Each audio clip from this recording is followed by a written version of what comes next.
thought I knew everything about greed until the day I woke up in the hospital and saw my daughter-in-law standing frozen in the doorway, her eyes wide like she'd seen a ghost.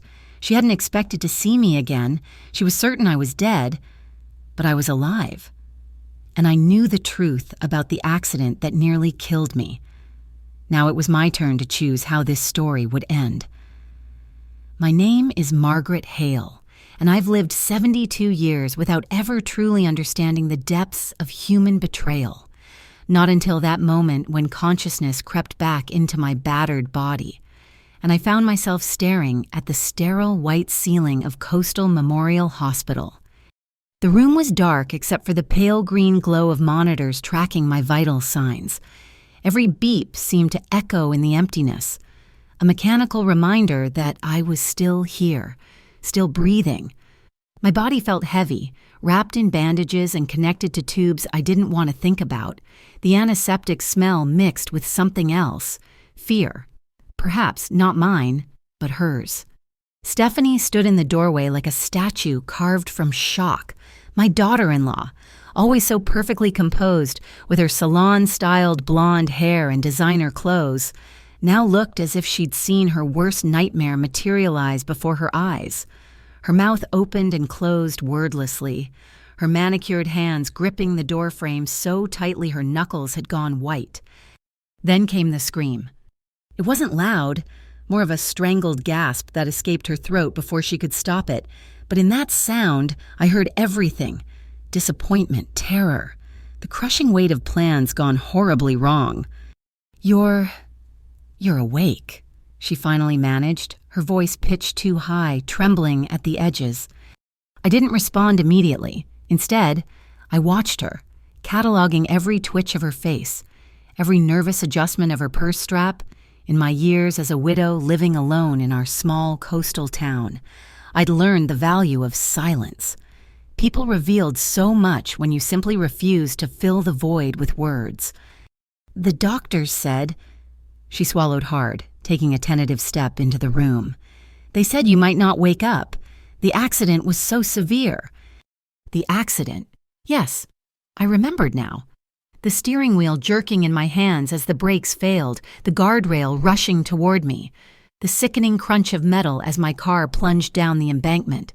But most of all, I remembered the moments before, the sweet smell of Stephanie's homemade banana bread still lingering in the car, her casual comment about my brakes from just days earlier echoing in my mind. How long? My voice came out as a rasp, throat dry from disuse. 3 days. She moved closer, but her steps were hesitant, like approaching a wild animal. Daniel's been beside himself. He's down in the cafeteria getting coffee. He hasn't left the hospital since... She trailed off, and I noticed she hadn't mentioned her own vigil, because there hadn't been one. Had there? She'd been certain I wouldn't wake up. So certain that she'd shown up today dressed in black, a color she never wore because she claimed it washed out her complexion. But mourning clothes would be appropriate for a grieving daughter-in-law, wouldn't they? You should sit, I said quietly, gesturing to the chair beside my bed. She perched on its edge, purse clutched in her lap like a shield. Up close, I could see the careful makeup couldn't quite hide the shadows under her eyes. Guilt, perhaps, or just the stress of waiting for news of my death that refused to come. Margaret, I'm so glad you're okay. The words tumbled out too quickly, too rehearsed. When the police called about the accident, we thought... What did you think, Stephanie? The question hung between us like a blade. She blinked rapidly, a nervous habit I'd noticed intensifying over the past few weeks.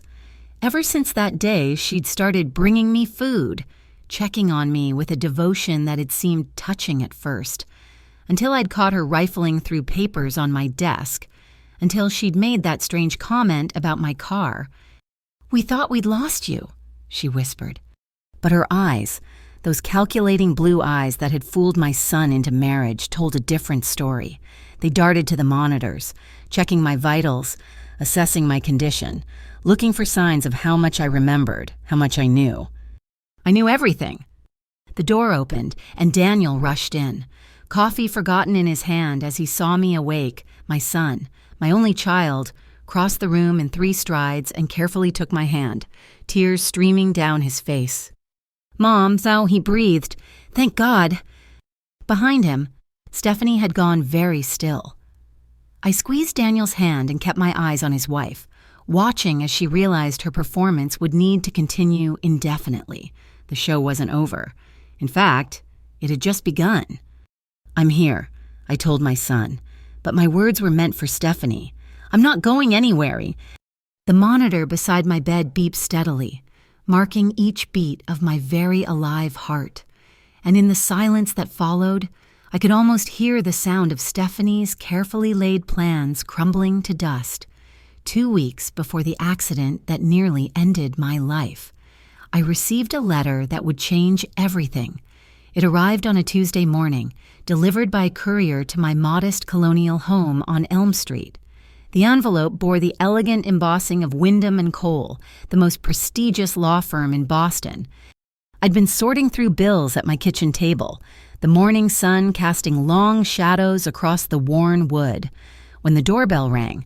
The courier looked impossibly young, checking his tablet twice before asking me to sign for the delivery. "Margaret Hale?" "Yes." "This requires your signature, ma'am." The weight of the envelope surprised me. Good paper, the kind Edward would have appreciated. Edward Grant, my late husband Robert's closest friend from their Navy days. I hadn't heard his name in years. Not since Robert's funeral 5 years ago, when Edward had gripped my hands with tears in his eyes and promised to keep in touch. But life has a way of letting such promises fade. I opened the letter carefully, my reading glasses perched on my nose. "Dear Mrs. Hale," it began in crisp legal prose, "we regret to inform you of the passing of Mr. Edward Grant on September 15th, as executor of Mr. Grant's estate. It is our duty to notify you that you have been named as the sole beneficiary of his entire estate, valued at approximately $103 million. The coffee mug slipped from my hand, shattering on the floor. $103 million. I read the number again, certain I'd misplaced a decimal point, but no, there it was in black and white, followed by detailed listings of investments, properties, and accounts. Edward. Quiet, brilliant Edward, who'd made his fortune in biotech before retiring to collect rare manuscripts and fund archaeological expeditions. He'd never married, never had children. "Some of us are meant to be guardians of the past," he'd told Robert once, "to make sure beautiful things survive for the future." The letter continued with instructions for claiming the inheritance, meetings to schedule, papers to sign. At the bottom, a handwritten note had been attached. "Margaret, Robert was the brother I never had, and you were the sister I gained through him. I've watched from afar as you've lived with grace and dignity. There's no one I trust more to use this gift wisely. Don't let it change who you are. Edward." I sat in my kitchen for hours, surrounded by ceramic shards and spilled coffee, trying to process what this meant. I'd been comfortable enough on Robert's pension and our savings, but this was beyond comprehension. My first instinct was to call Daniel, but something held me back. My son was a good man, but he'd married Stephanie 3 years ago, and she had ambitions. Just last month, she'd been dropping hints about their need for a bigger house, better cars, private schools for the children they didn't yet have. She'd looked around my home with barely concealed disdain, suggesting I might be happier in a nice retirement community. No, I decided, not yet. I needed time to think, to plan. Edward had trusted me with this fortune, and I wouldn't squander it on someone else's material dreams. I scheduled a meeting with Wyndham & Cole for the following week.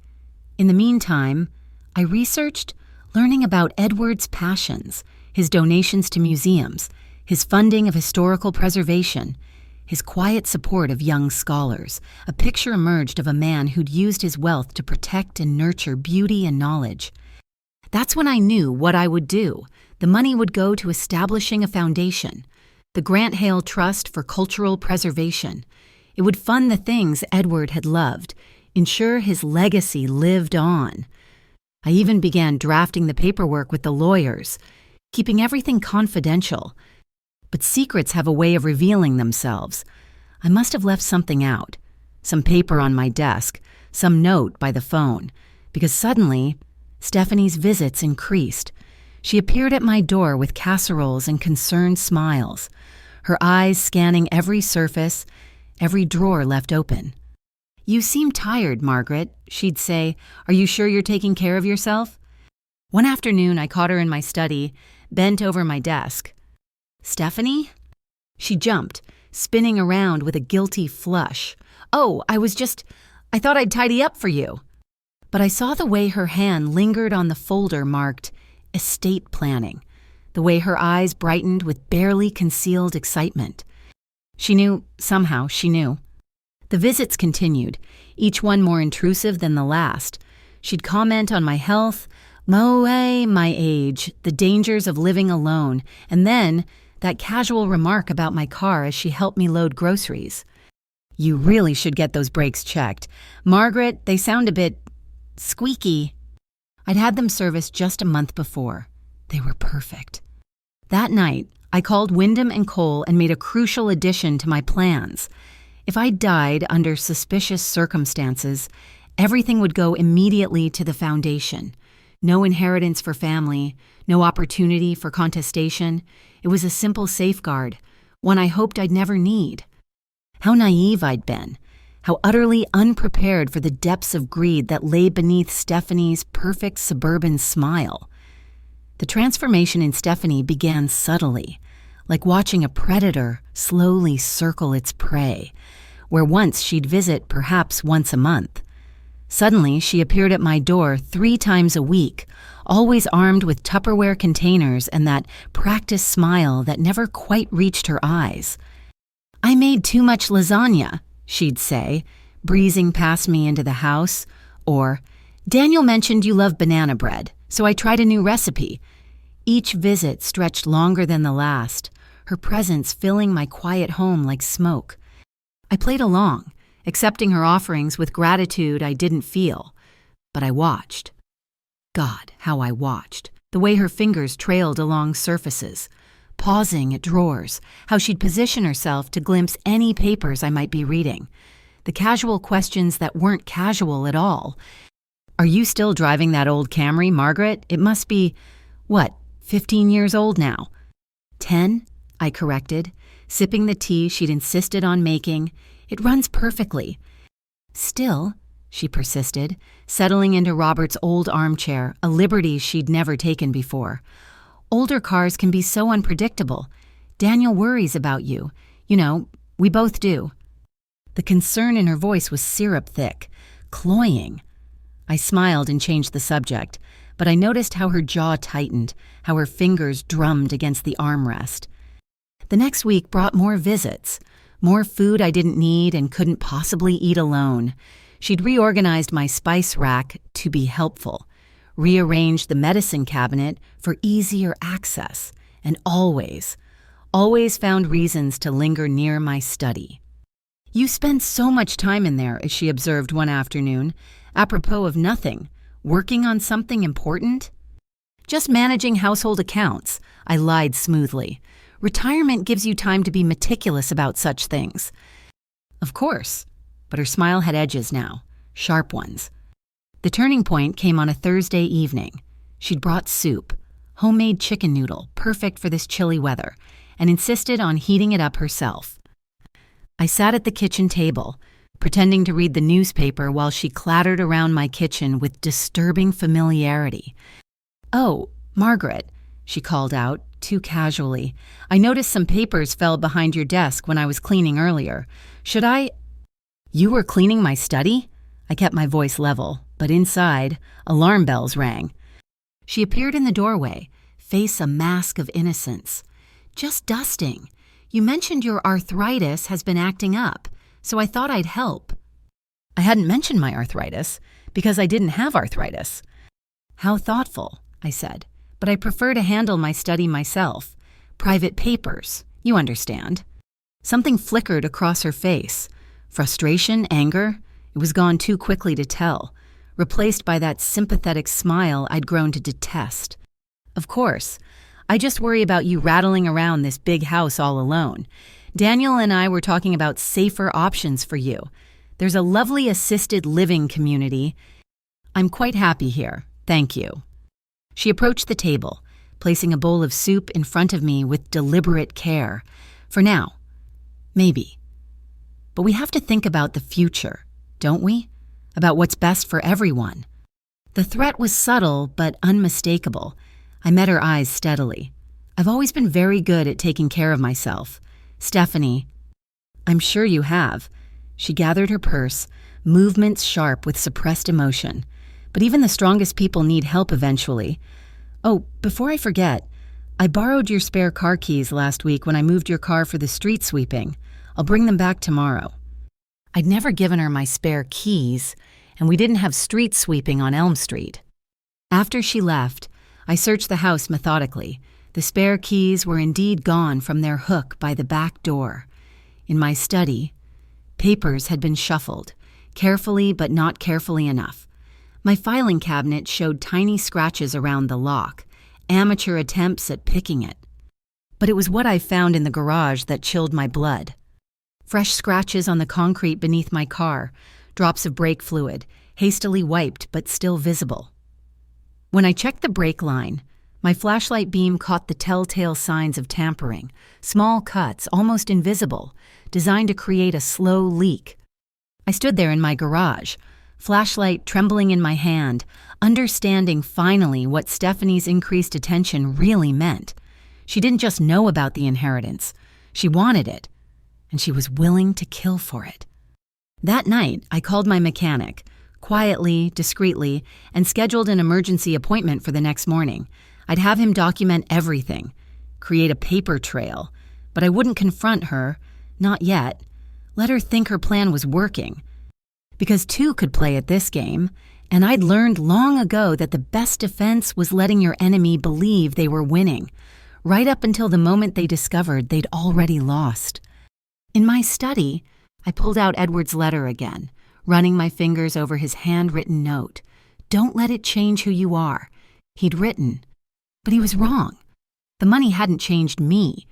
It had simply revealed who everyone else really was. The morning of the accident dawned crisp and clear, one of those perfect October days when the New England coast shows off its austere beauty. I should have stayed home. My mechanic had called to say he was running late. Could I bring the car by after lunch instead? But I had a meeting with the lawyers in Boston that couldn't be rescheduled, final papers for the foundation that needed my signature. I'd checked the brakes myself that morning, pumping them in the driveway. They felt soft but functional. Just 20 miles to the law office. What could go wrong in 20 miles? Everything, as it turned out. I was descending the steep grade on Route 1A. The Atlantic spread out like hammered silver to my left when I pressed the brake pedal and felt it sink to the floor with sickening ease. Nothing. No resistance, no slowing, just the horrifying sensation of 2 tons of metal gathering speed.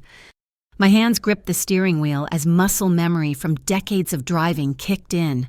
Pumped the brakes. Nothing. Emergency brake. I yanked it hard. Heard the squeal of protest, felt the car shudder but barely slow. The speedometer needle climbed past 60, 70.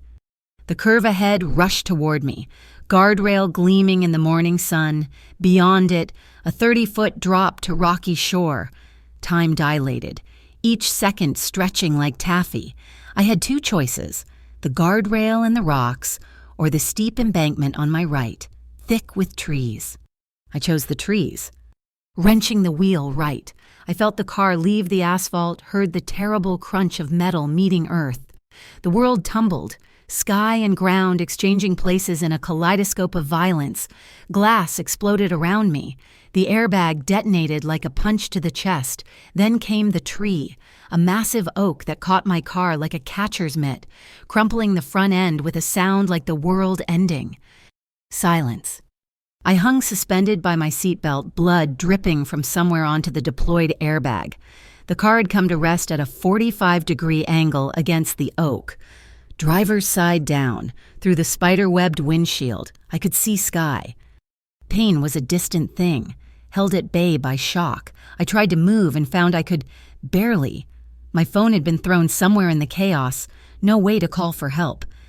But even as darkness crept in from the edges of my vision, even as I felt consciousness slipping away like tide going out, one thought burned bright. The smell of banana bread still lingered in the car. Stephanie's special recipe, the loaf she'd insisted I take 3 days ago. Made with love, she'd said. Made with love and served with calculation. Someone was shouting. Footsteps crashing through underbrush. A face appeared at the passenger window, a jogger, eyes wide with shock. His mouth moved, but I couldn't hear the words over the roaring in my ears. Brake failure, I managed to whisper. Not sure if he could hear me. Tell them, brake failure. Then darkness claimed me. I have no memory of the rescue, the frantic efforts to cut me from the twisted metal, the ambulance ride with sirens screaming. My next conscious moment came 3 days later in that hospital room, with Stephanie's horrified face staring at me from the doorway. But I learned later what happened in those missing days. Daniel had been called immediately, had rushed to the hospital to maintain a vigil by my bedside. The doctors spoke in grave tones about head trauma, internal injuries, the possibility I might never wake up, and if I did wake up, who knew what my mental state might be? Stephanie had stayed away at first, too distraught. Daniel explained to anyone who asked. She couldn't bear to see me like that, but she called constantly, always asking the same questions. Was I conscious? Could I speak? Did I remember anything? The police had examined my car, found the cut brake lines, but without evidence of who had done it, with no witnesses and no clear motive that they could see. They'd filed it as suspicious but unsolvable. Random vandalism, perhaps. A sick prank gone horribly wrong. On the 3rd day, when the doctors began to speak optimistically about my brain activity, when they used words like remarkable and hopeful signs, Stephanie finally appeared, dressed in black, as I'd noted, ready for a funeral that refused to happen. What she didn't know, what none of them knew, was that I'd been conscious for hours before opening my eyes, listening, thinking, planning. Because Stephanie had made one crucial error in her perfect murder plot. She'd assumed that if I survived, I'd be too damaged to be a threat, too confused to remember, too weak to fight back. She'd assumed wrong. As I lay in that hospital bed, feeling my strength return with each breath, I thought of Edward's letter, safely filed with my lawyers. I thought of the foundation papers, signed and witnessed. I thought of the clause I'd added about suspicious circumstances. And I smiled.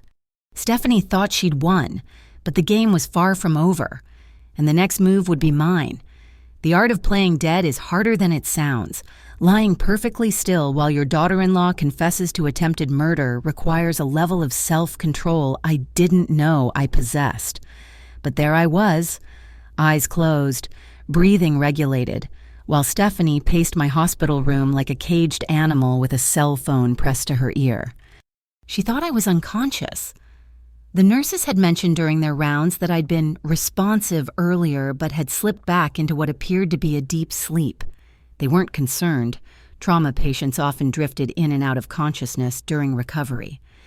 What they didn't know was that I'd been fully awake for hours, carefully choosing my moment. No, I'm telling you, she's still out. Stephanie hissed into her phone. She had arrived 10 minutes ago, slipping in after the nurses completed their evening rounds. The doctors say her brain function is normal, but she hasn't said anything coherent yet. A pause. Someone on the other end was speaking. Of course I'm being careful, and she snapped, I'm not stupid, Brian. I know what's at stake here. Brian. I filed the name away, so she had an accomplice, or at least a confidant. The brake lines were clean cuts, just like you showed me. The police blamed vandalism, just like you said they would. Her voice carried a note of pride, as if she were a student reporting a successful assignment. But she survived, and that's the problem. My heart rate monitor remained steady. Years of meditation practice, taken up after Robert's death, served me well now. even as rage built in my chest like a physical thing. My body remained calm, still. No, Daniel doesn't suspect anything. He's too torn up about his poor mother to think straight. The contempt in her voice when she said poor mother made my fingers itch to curl into fists, but I kept them relaxed, limp. She moved closer to my bed, and I could smell her perfume, something expensive and cloying that Daniel had bought her last Christmas. Through my eyelids, I sensed her shadow falling across my face.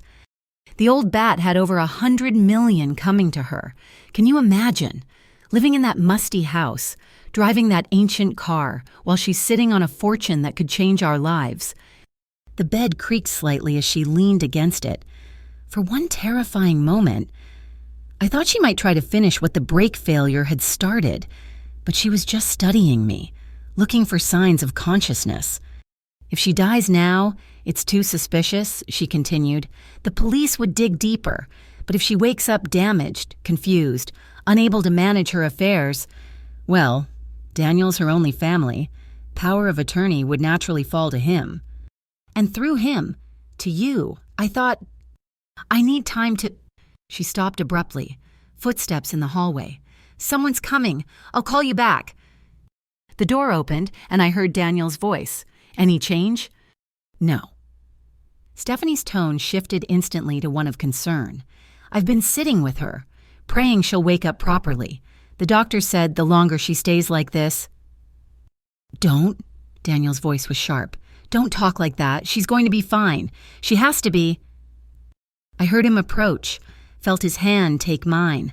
My son, my sweet, trusting son who couldn't see the snake he'd married. It took everything I had not to squeeze his fingers, not to open my eyes and warn him. But I needed more. I needed evidence that would hold up in court, not just the word of a traumatized old woman against her daughter-in-law. Why don't you go home? Daniel suggested. You look exhausted. I'll stay with her tonight. Are you sure? I don't mind. Go. Get some rest. I'll call you if anything changes. I listened to Stephanie gather her things, kiss Daniel goodbye. The sound made my stomach turn, and leave. Only when her footsteps had faded completely did I risk cracking one eye open. Daniel sat slumped in the visitor's chair, face buried in his hands. At 41, he looked like a lost child. I wanted so badly to comfort him, but not yet. Not until I had what I needed. He stayed for 2 hours, reading to me from a book of poetry I'd given him years ago, around 9:30 p.m. Exhaustion finally drove him to the cafeteria for coffee.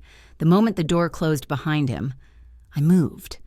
My body protested, every muscle screaming from days of immobility and trauma, but I managed to reach the bedside table, where my personal effects had been placed in a plastic bag, including my phone, miraculously intact despite the crash. With shaking fingers, I navigated to the recording app I downloaded months ago for dictating grocery lists. Red button, record. Then I settled back, closed my eyes, and waited. Stephanie would be back. Her kind always came back, especially when they thought they were winning. And when she did, every word would be captured, every confession, every reveal of her true nature. The trap was set. Now all I had to do was play dead a little longer. The morning arrived dressed in fog, gray light filtering through the hospital window like a premonition. I'd been awake since 4 a.m., sitting up in bed, waiting. The nurses had been delighted by my miraculous recovery, but I'd asked them not to notify my family yet. I wanted to surprise them, I'd said with a weak smile. What I really wanted was to see Stephanie's face when she walked in expecting a corpse and found a witness instead. At 7:45 a.m., I heard her heels clicking down the hallway, that distinctive staccato rhythm I'd learned to dread. She was dressed in black again, head to toe, with a black pillbox hat that would have been almost comical if not for its funereal intent. In her hands, she carried a small bouquet of white lilies, death flowers. She pushed open the door, already composing her face into a mask of grief, and froze. I was sitting up in bed, hands folded calmly in my lap, watching her with clear, alert eyes. "Good morning, Stephanie." The lilies hit the floor. Her mouth opened and closed like a landed fish, no sound emerging. The color drained from her face so completely I thought she might faint. You're alive? Yes? Awake? Completely surprised? You shouldn't be. I kept my voice conversational, almost pleasant. After all, you only cut the brake lines. You didn't finish the job. I don't know what you're talking about. The words came out as a whisper. She hadn't moved from the doorway, seemed incapable of movement. Sit down, Stephanie. We need to talk. I should get Daniel. No, not yet. Just you and me, please. She edged into the room like she was approaching a bomb, lowering herself into the visitor's chair with shaking legs. Up close. I could see the careful makeup couldn't hide the panic in her eyes. How long? She asked finally. How long have I been awake? Or how long have I known what you were planning? I tilted my head, studying her. I've been conscious since yesterday afternoon, long enough to hear some very interesting phone conversations. Her hand flew to her purse, where her phone rested. You were unconscious. The monitors show what I want them to show. Meditation does wonders for controlling your heart rate. You should try it, though I suppose you'll have plenty of time for meditation where you're going. You're bluffing, but her voice cracked on the words. I reached for my phone on the bedside table, making a show of scrolling through it. Brian seems like an interesting fellow. Does Daniel know about him? About how he taught you exactly where to cut the brake lines for maximum effect? She went, if possible, even paler. You can't prove anything. It's your word against mine, and you've had head trauma. No one would believe. They'll believe a recording. I held up the phone. Every word, Stephanie. Your confession about the brake lines, your discussion of my inheritance, your plans for having me declared incompetent, all of it captured in crystal clear audio. The mask finally cracked completely. Her face contorted with rage, the pretty features twisting into something ugly and desperate. You manipulative old bitch, she snarled. That money should be Daniel's, should be ours. What does a dried-up widow need with $100 million? You'd have wasted it on museums and dusty books while we struggled. Struggled? I laughed, genuinely amused. In your 4-bedroom house with your Mercedes? That's your definition of struggle? She leaned forward, hands gripping the arms of the chair. You don't understand what it's like, the pressure to keep up, to be perfect. Daniel's salary barely covers the mortgage. We're drowning, and you were sitting on a fortune you didn't even earn. Neither did you. I married into this family. I've put up with Daniel's moods, his devotion to his sainted mother, his refusal to push for promotions or better jobs.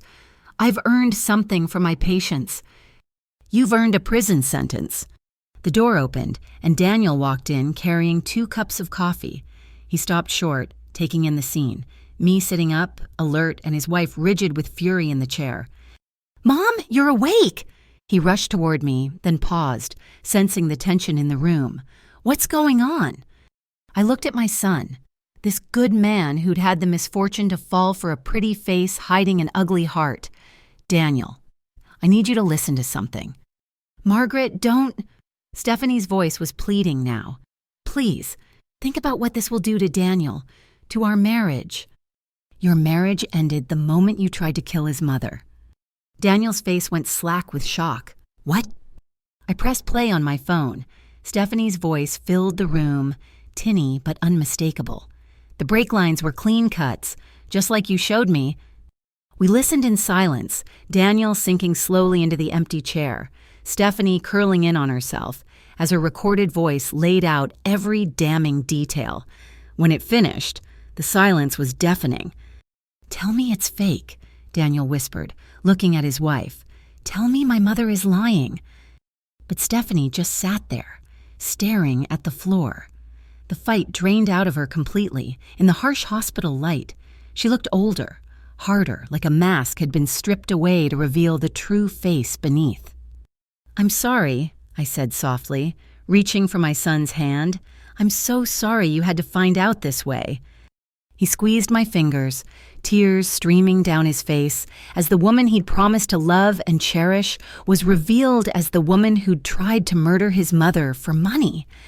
The door opened again, and this time it was Detective Morrison from the local police, right on schedule.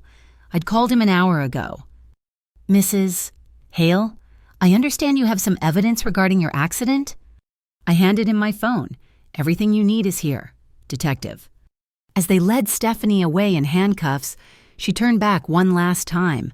The look in her eyes should have been hatred, but instead, I saw something worse, a cold calculation that said this wasn't over.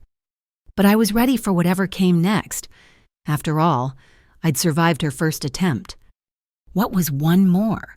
The conference room at Wyndham & Cole smelled of leather and old money, the kind of place where fortunes changed hands with the stroke of a pen. I sat at the polished mahogany table, my hands steady despite the drama of the past week. Across from me, Daniel looked hollow, aged 10 years in as many days. "Before we begin," Harrison Wyndham said, adjusting his wire-rimmed glasses, "I need to inform you both that Mrs. Hale made certain adjustments to her estate planning several weeks ago." Daniel's head snapped up. "Adjustments?" I kept my eyes on the lawyer, letting him deliver the news I'd orchestrated. "Yes, specifically regarding the inheritance from Mr. Edward Grant." Wyndham pulled out a thick folder. "Mrs. Hale established the Grant Hale Trust for Cultural Preservation with very specific conditions for disbursement of funds." "Mom?" Daniel's voice was uncertain. "What kind of conditions?" Wyndham cleared his throat. "In the event of Mrs. Hale's death by natural causes, the trust would proceed as originally planned, funding museums, archaeological expeditions, and educational programs. However, should Mrs. Hale die under suspicious circumstances, the entire inheritance transfers immediately and irrevocably to the trust," I finished quietly. "No family access, no contestation period, everything locked away forever." Daniel stared at me. You knew someone might try to—" "I suspected," I corrected. "When Stephanie's behavior changed, when she became so suddenly attentive, I took precautions. I never imagined she'd go as far as she did, but—" I shrugged. Better safe than sorry. "This is insane." Daniel pushed back from the table, pacing to the window. "My wife tried to kill you for money you'd already protected. It's like some gothic novel." "Life often is," Wyndham observed dryly. "Now, there's more. The police have been quite thorough in their investigation. Detective Morrison asked me to share some developments."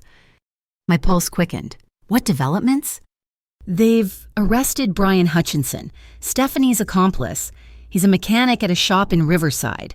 Apparently, he and Stephanie had been involved for several months." The words hit Daniel like physical blows. He gripped the window frame, knuckles white. "Furthermore," Wyndham continued, "they found evidence of a broader plan. If the brake failure hadn't worked, there were other methods discussed. Medication tampering, a staged fall. They were quite creative." Nausea rolled through me. I'd known Stephanie was dangerous, but the scope of her planning was chilling. "She won't be getting out on bail," Wyndham added. The judge considered her a flight risk, especially after they found she'd been transferring money to an offshore account. Small amounts from your joint account, Mr. Hale. But it added up to nearly $50,000 over the past year. Daniel laughed bitterly. She was stealing from me while planning to steal from my mother. Perfect. "There's one more thing," I said, reaching into my purse.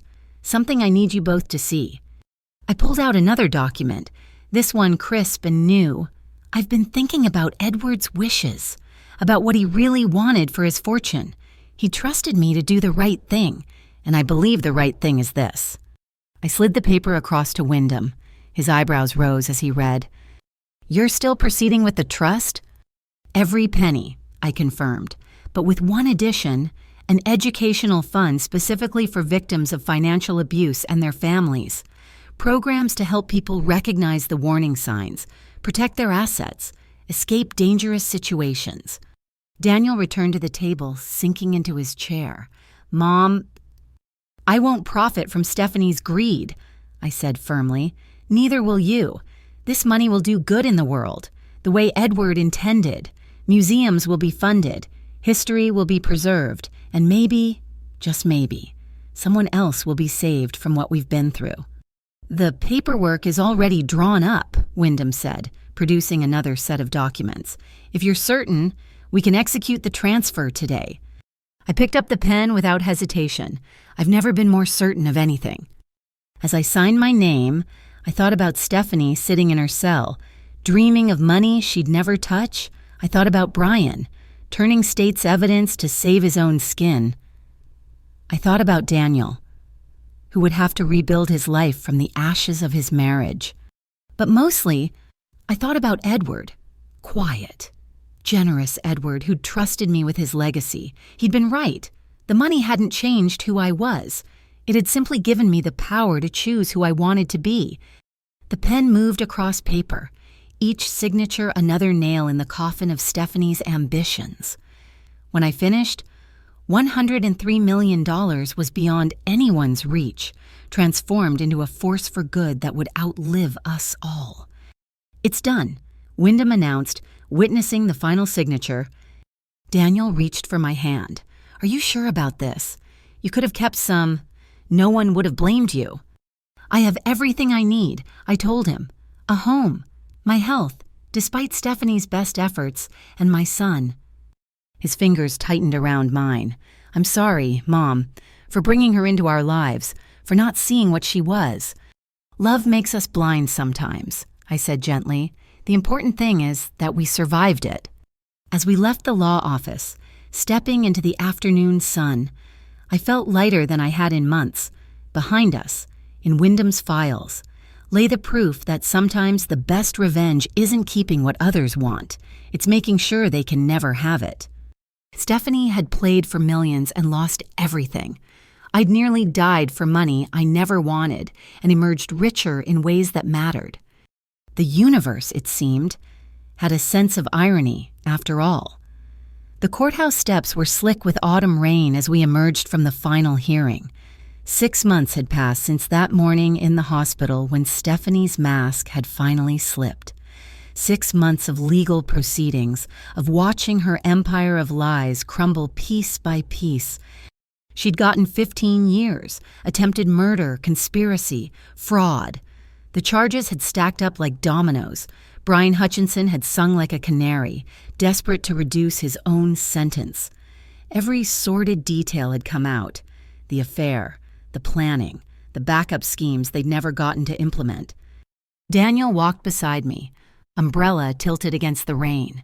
He'd filed for divorce the day after Stephanie's arrest, moved back into his childhood room while he rebuilt his life. The man who emerged from the wreckage was different, quieter, more cautious, but also somehow stronger. That's it then, he said as we reached my car. It's over. But there was one last scene to play out. Detective Morrison was waiting by my Camry, a new one, bought with my own modest savings. He held a manila envelope, rain spattering its surface. Mrs. Hale, I thought you should see this before it goes into evidence storage. Inside was a letter, written in Stephanie's careful script, dated 3 days before my accident.